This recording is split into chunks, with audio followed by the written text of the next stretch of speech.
Bonjour à toutes et à tous et bienvenue dans le café pressé de ce dimanche 24 mai. On démarre forcément avec la presse allemande et la 27e journée de Bundesliga. Avant le duel tant attendu entre le Bayern Munich et le Borussia Dortmund de ce mardi, les deux têtes d'affiche du football allemand se sont imposées respectivement contre l'Eintracht Francfort et Wolfsburg. Bild revient sur la victoire 5-2 des Bavarois et estime que la Bavière n'a jamais été aussi brillante, pendant que le Borussia semble être prêt pour le défi de ce mardi pour le quotidien, avec cette victoire 2-0 et un Rafael Guerreiro qui a inscrit son troisième but en l'espace de 2 rencontres. En embuscade mais décroché, il y a aussi le Bayer Leverkusen de Kai Havertz qui a su faire la belle opération du week-end en s'offrant le scalp du Borussia Mönchengladbach. Grâce à un doublé, le prodige allemand égale la prestation de Klaus Fischer qui avait réussi l'exploit de marquer 34 buts avant d'avoir 21 ans. Enfin, on termine par l'équipe type du week-end qui est globalement représentée par le Bayer Leverkusen,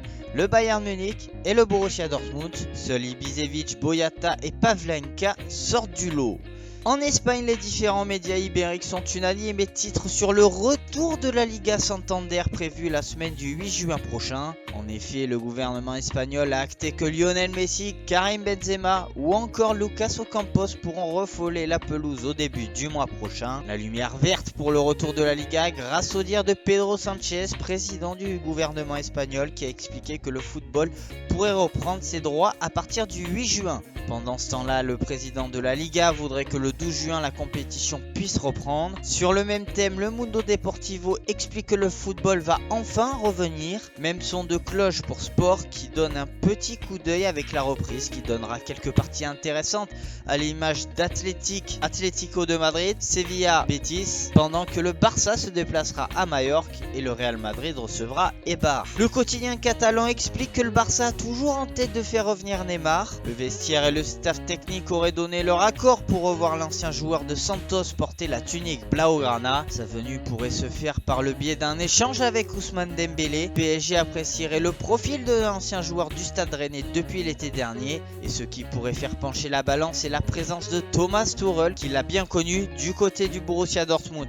Au sein de l'Hexagone, on revient forcément aussi sur la reprise au compte-gouttes des différents championnats du vieux continent. Avec la reprise du championnat espagnol, l'Europe sort petit à petit du déconfinement, avec notamment l'Italie, l'Espagne et le Portugal qui devraient reprendre durant le mois de juin. Pour l'instant, seules la France, la Belgique, les Pays-Bas, l'Écosse ont décidé de ne pas reprendre. Dans les chroniques du Mercato, le quotidien sportif L'équipe explique que les négociations avancent bien entre l'Inter et le PSG pour le transfert définitif de Mauro Icardi dans la capitale française. Malgré l'envie de l'Inter de le vendre à 70 millions, un accord pourrait être trouvé dans les prochains jours pour une somme avoisinant les 60 millions d'euros. Pour les dirigeants nerazzurri, la piste du PSG est privilégiée car l'actuel 3e de Serie A ne veut pas offrir un cadeau à la Juventus qui serait elle aussi intéressée par le numéro 9 argentin. Si le dossier du joueur formé au Barça avance, l'arrivée d'Edinson Cavani en Lombardie se précise aussi pour la Gazzetta dello Sport. Le club lombard aurait réalisé une offre de contrat al Matador avec un contrat de 3 saisons, une offre qui pourrait plaire à l'attaquant uruguayen, mais attention, parmi les prétendants,